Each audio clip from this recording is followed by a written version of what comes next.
Why is family court so unfair?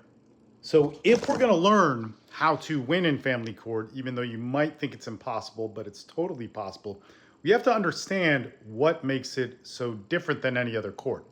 And one of the main things is that everything is argued in family court. So other courts might have only focus on business or finances or real estate law. But in family court, there's custody, visitation, there could be finances, there could be real estate. There's all these different things coming into play. And so this makes the judge be allowed to interpret the law. There's a huge amount of discretion, meaning they're allowed to make decisions that they may not be experts in. There could be variations to that. And because that's happened, it then sets precedent. So it becomes a pattern of what that judge may choose or other judges may choose in confusing situations. Now, if we know that going into it, we are going to do a lot of due diligence on preparing for this and studying your judge and understanding how they lean in different ways.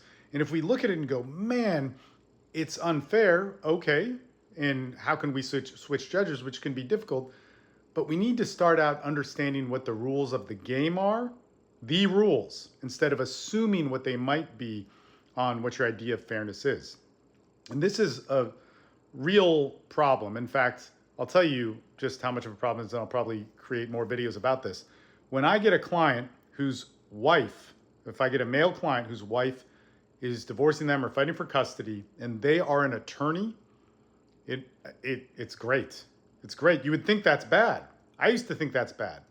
But they're so confused because they have expectations of different laws in the courtrooms that they're used to talking about, and they're usually too arrogant and leaning in different ways. There's a whole thing to it.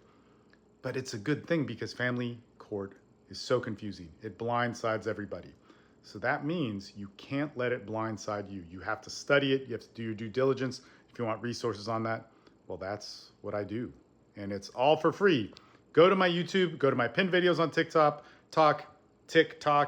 and most importantly, get on my email list because I'll email you all sorts of good stuff every single day and it will help you. Talk to you soon.